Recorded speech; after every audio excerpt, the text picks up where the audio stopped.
మీ శ్రేయస్సు కోసం చేసే పూజలు హోమాలు యజ్ఞాలు ఇప్పుడు ఒక్క క్లిక్ దూరంలో వేదమందిర్.com. నమస్కారం, వెల్కమ్ టు సుమన్ టీవీ. నేను గీతాంజలి. ప్రస్తుతం మనతో పాటు ఉన్నారు అభ్యుదయ ఫౌండేషన్ CEO నందకిషోర్ గారు. వారితో మాట్లాడదాం. నందకిషోర్ గారు నమస్తే అండి. నందకిషోర్ గారు, నేను ఒక మాట విన్నానండి. ఎంతో విశేషమైన క్షేత్రాలు ఉన్నాయి, అక్కడ స్వామివారు స్వయంగా వచ్చి భక్తులతో మాట్లాడతారు, కొన్ని సేవలు చేయించుకుంటారు, అలాగే వారికి ఉన్నటువంటి సమస్యలు తీరుస్తారని విన్నాను. ఆ క్షేత్రాలు ఏమిటి, ఎక్కడెక్కడ అనేది వివరించండి. ఒకటి మన తిరుమల అయితే, రెండో పవర్ఫుల్ ఈ సర్పశక్తి కేంద్రాల్లో రెండవది అతి ముఖ్యమైనది కుకీ సుబ్రహ్మణ్య స్వామి క్షేత్రం మంగళూరులో ఉందండి.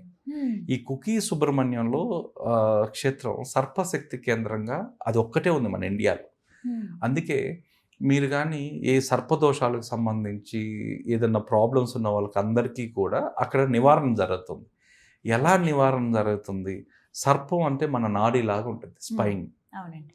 సో దీనికి సంబంధించిన ఎలాంటి రుగ్మతలు ఉన్నా అక్కడ క్లియర్ అవుతున్నాయి. సో ఎలా అంటే 2 నదులు అక్కడ కలుస్తున్నాయండి.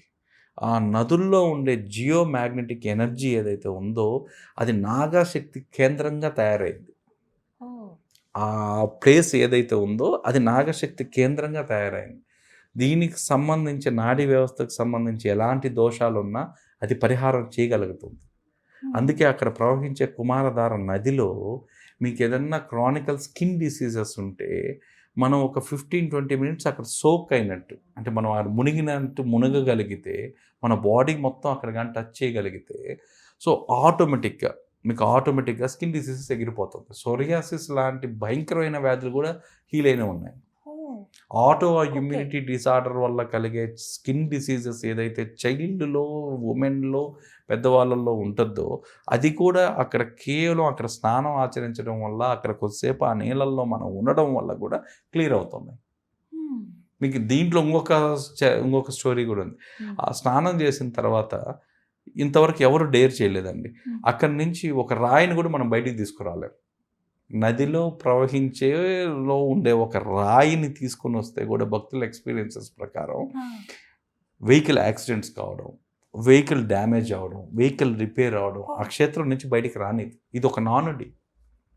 అక్కడి నుంచి ఏమి తీయటానికి లేదు. ఒక రాయిని కూడా తీసుకురాలేము. అలాంటి అతి పవర్ఫుల్ శక్తి కేంద్రం అండి అది. కుకీలో మీరు చూసినట్టయితే సర్పాలు విపరీతంగా ఉంటాయి అక్కడ. సో అక్కడ స్నేక్ బైట్స్ ఉంటాయి, ఇవన్నీ కూడా జరుగుతుంటాయి. కానీ ఆ సర్పానికి సంబంధించిన దోషాలన్నీ నివారణ. రెండోది అతి ముఖ్యమైనది, ఆ టెంపుల్లో ఇప్పటికీ ఒక పూజ ఉందండి. ఆ దేవాలయంలో, కుకీ దేవాలయంలో జనరల్గా ఏమంటుంటారంటే ఈ 2 రోజుల పూజ అని చేస్తారు. ఆ 2 రోజుల పూజ ఏంటంటే సర్ప సంస్కార నాగ ప్రతిష్ఠ అని చేస్తారు.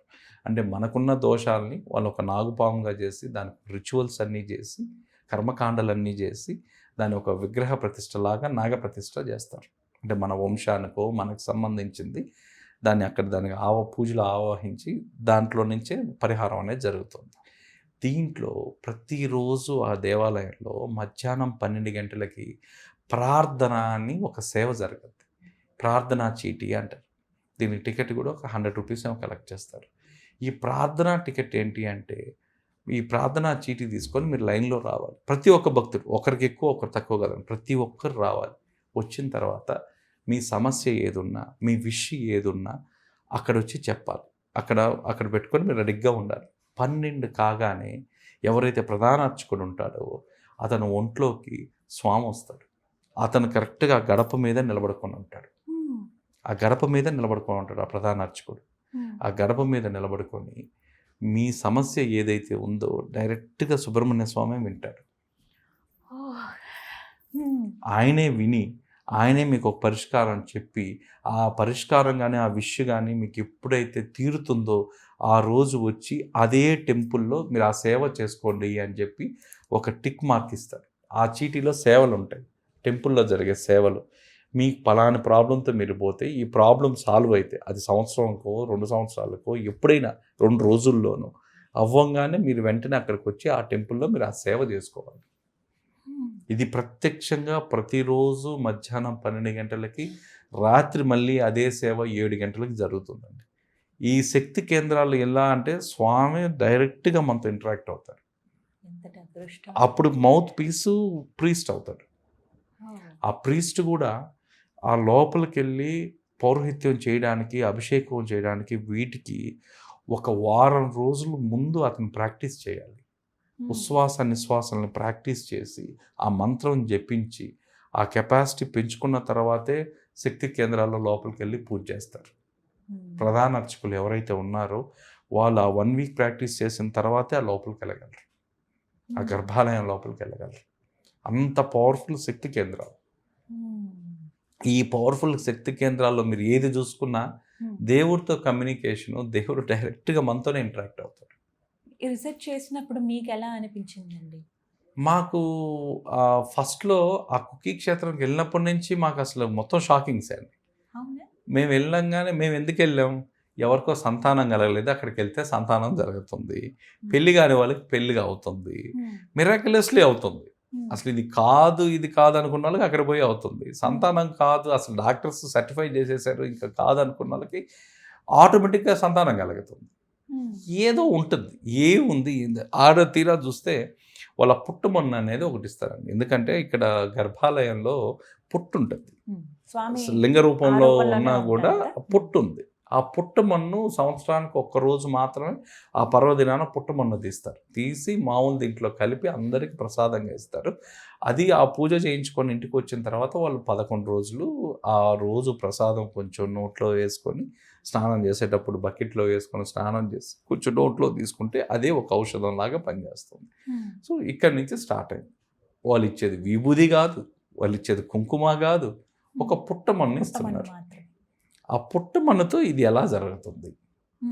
అక్కడికి వెళ్ళిన తర్వాత అసలు మా ఊహకు అందని షాకింగ్ అండి కుకీ క్షేత్రం మాత్రం. నిజంగా మేము వెళ్ళిన మా పర్స్పెక్టివ్ వేరు, మా పర్సెప్షన్ వేరు. అక్కడ ఒక్కరోజని పోయి 10 రోజులు అక్కడ కూర్చున్న తర్వాత మేము తిరిగి వచ్చిన తర్వాత మా టీం అందరం ఒక చేతులెత్తి దండం పెట్టి వచ్చేసామండి. సో మా అనాలిసిస్ అన్నీ ఏదైనా టెంపుల్కి వెళ్తే ఇదే విధంగా ఉంటాయి. సో ఒక సైంటిఫిక్ అనాలిసిస్ ఏం జరుగుతుంది ఇక్కడ ఏముంది సైన్స్, ఈ హై జియోమాగ్నెటిక్ వాల్యూ ఓకే, దీనివల్ల ఇక్కడ ఉండే క్షేత్రం అంతా పవర్ఫుల్, ఇక్కడికి రావడం వల్ల 3 చక్రాలు యాక్టివేట్ అవుతున్నాయి.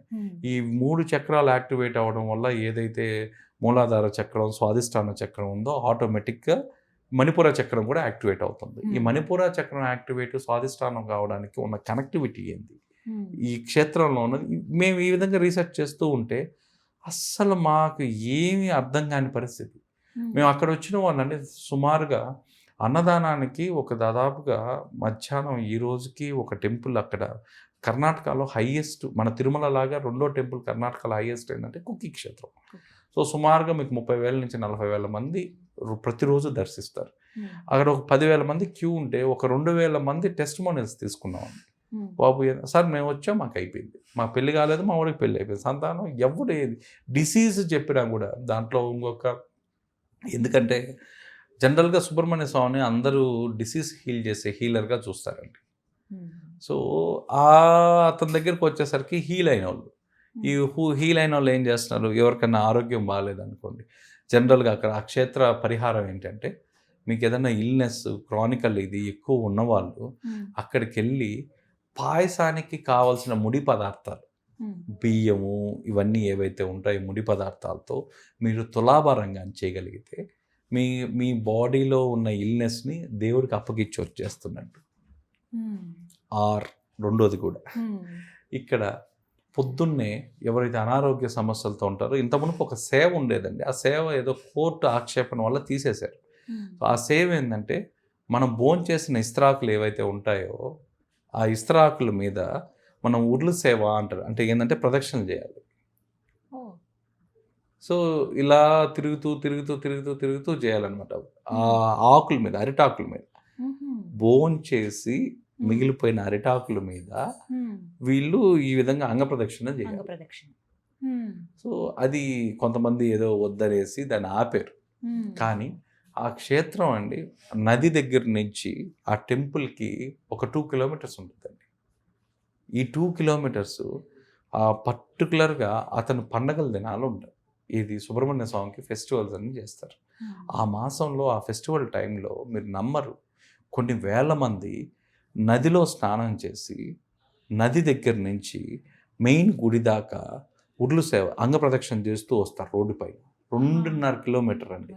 వర్షం, మీకు ఎప్పుడు అక్కడ వర్షాలు ఎక్కువ ఉన్నప్పుడు ప్రదేశం వచ్చి కుక్కీ అన్నమాట. ఈ వర్షంలో కూడా రోల్ అవుతానే ఉంటారు. కొన్ని వేల మంది. ఏంది అంటే, అయ్యా నాకు చాలా పెద్ద డిసీజ్ ఉన్నింది, ఇక్కడికి వచ్చి మొక్కుకోవడం వల్ల నాకు డిసీజ్ హీల్ అయింది, హీల్ అయినందుకు నేను మొక్కున్నాను, అందుకని నేను అక్కడి నుంచి ఇక్కడ దాకా నేను 2 కిలోమీటర్లు ఉర్లు సేవ చేస్తాను అని మొక్కున్నాను. ఈ విధంగా ఉన్న వాళ్ళు కూడా పొద్దున్న 5 గంటలకు లేచి గుడి లోపల ఉన్న నదిలో స్నానం చేసి ఆ తడి బట్టలతో ఒక్క ప్రదక్షిణ చేస్తే చాలండి. ఈ ఒక్క ప్రదక్షిణ ఎలాంటి క్రానికల్ డిసీజ్, ఒకవేళ క్రానికల్ డిసీజెస్ ఉండి ఆ తర్వాత వాళ్ళు రాలేని పరిస్థితిలో ఉంటే వాళ్ళ తరఫున వాళ్ళ షర్టు ఏదో ఒక వాళ్ళకి సంబంధించిన వస్త్రం మన పైన వేసుకొని కూడా ఒక ప్రదక్షిణ ఎవరైతే చేస్తారో వాళ్ళకి రిలీఫ్లు వచ్చి 99%. ఇట్స్ ఇన్ని మిరాకిల్స్. సో కుకీ మాలో ఉన్న క్యూరియాసిటీని ఇంకా పెంచింది. సో ఇంత మహిమాన్విత క్షేత్రం. మళ్ళీ అక్కడ అన్నీ చూస్తే మీకు నార్మల్గా ఉంటాయి. మీరు అక్కడ నిద్ర చేస్తే కూడా అండి, అంటే ఎన్ని రోజులు నిద్ర చేయాలి అనేది కూడా ఉంటుందండి. మీకు జనరల్గా ఈ పూజకు వచ్చిన వాళ్ళు మీరు ఏదన్నా మీకు ఒకటి ఏంటంటే ఇలాంటి పరిహారిక క్షేత్రాలు జనరల్గా 2 పర్యాటక క్షేత్రాలు, పరిహారిక క్షేత్రాలు. ఆ పరిహారిక క్షేత్రాల్లో మీరు 3 రోజులు కానీ నిద్ర చేయగలిగితే ఎలాంటి శాశ్వతమైన ప్రాబ్లమ్స్ కూడా సొల్యూషన్స్ ఉంటాయి. జనరల్గా ఆ ఎనర్జీ మనల్ని నిద్ర చేయనీదు, అనే రోజులో ఉండనివ్వదు. కానీ కుక్కీ లాంటి ప్లేసెస్లో అతను పర్మిషన్ ఇస్తాడు, మనకు ఉండడానికి కూడా అవకాశం ఇస్తాడు. సో మనకు ఆ క్షేత్రంలో ఉన్నంతసేపు, ఆ క్షేత్రంలో మీరు తిరుగుతున్నంతసేపు ఆ ఎనర్జీ అనేది మన బాడీలోకి వచ్చి ఆటో హీలింగ్ జరుగుతూనే ఉంటుంది.